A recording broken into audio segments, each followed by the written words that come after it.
Hey Live, this is Aisha R.H-Jones, certified success coach and financial literacy coach. Let me see if I can get this angle right so I'm looking in the camera instead of looking down. Okay, so thank you so much for joining me today. I guess I'm going to have to start putting in the timestamp 12:35. If you just joined me, hello, welcome, welcome. Try and make sure I'm looking into this camera, but it's a little bit high, so bear with me. Welcome to this live. Thank you so much for spending a little bit of time with me.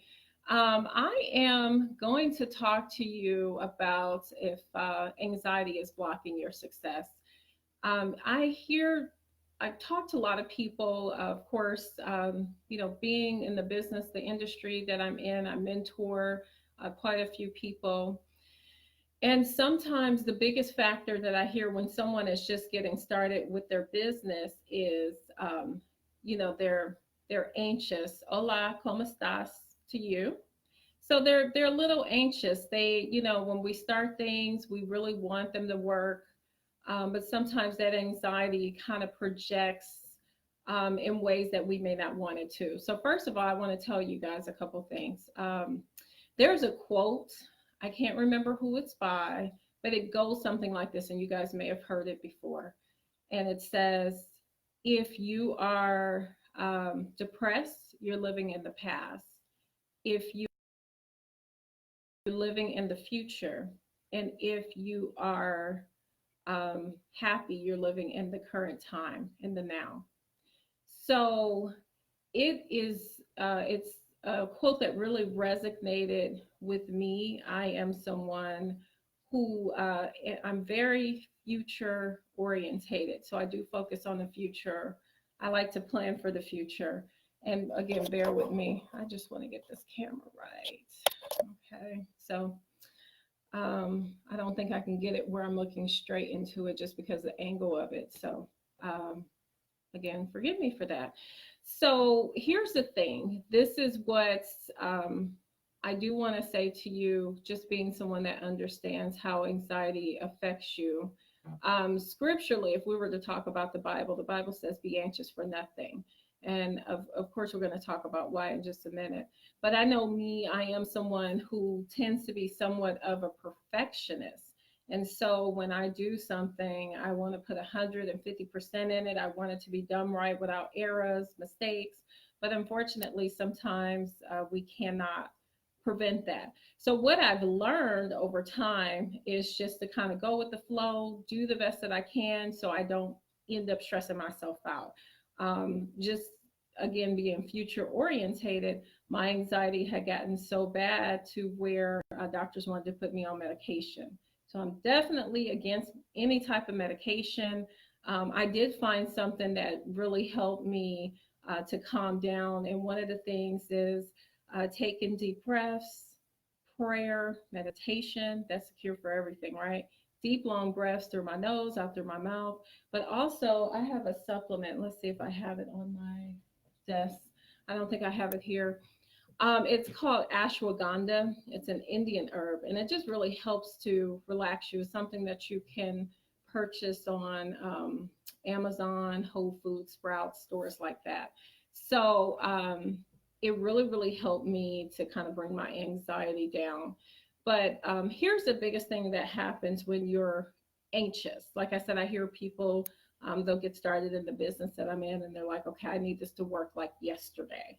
But just think about it for a minute. If you were to go outside and you were to plant seeds, you would not expect that seed to grow overnight. You would know that you have to go out and water it.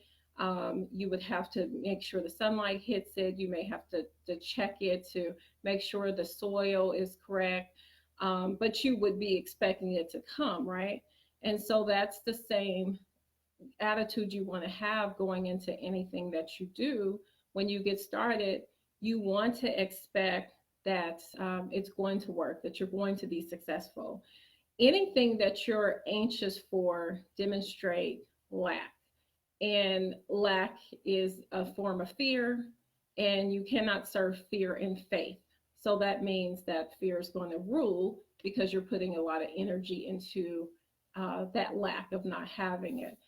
Hello, if you just joined. Hello, Kendra. Hello, Perla. So this is one of, I have a little book here from one of my favorite authors. It's written by the actual transcripts is from Florence Cavell Shin, but Louise Hayes actually wrote it. It's called The Magic Path of Intuition. So it's a little quick book, but I just want to read something really quick to you guys. And it says, do not let your heart desire become your heart disease, because so many people will focus so intensely on something. And again, you're retracting. So it definitely is blocked, does block your success. So let me just read this to you really quick. Every test is a process of purification. Many people do not receive their heart's desire because they desire it too intensely. Okay. Intensely, again, indicating lack. They are longing for it instead of feeling that they already have it. So if you're starting a business, or if you're doing anything and you're expecting to be successful, you want to get into the feeling that it's already done. You go in with the attitude that you're already winning. You're going in with the attitude that you're already successful. If you believe that before you call, you were answered, then you would be quite free from worry and anxiety and live joyfully in the moment. When you can be happy with or without, your heart's desire will suddenly appear. So again, in other words, anxiety is a demonstration of lack. So if you are doing anything and you're operating in anxiety, you're pretty much operating in lack, which means you cannot have what you don't already have. Faith works with knowing that it's already done versus, begging or pleading that it's done. It's just about being grateful that it already is instead of hoping that it is. And I've heard people say, if it doesn't work, I don't know what I'm going to do. Well, you're already speaking it not to happen. Remember, the power of life and death are in the tongue. As a man thinketh, so is he.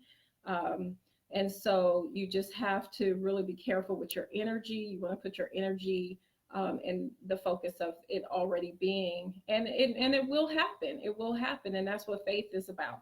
So I will not keep you.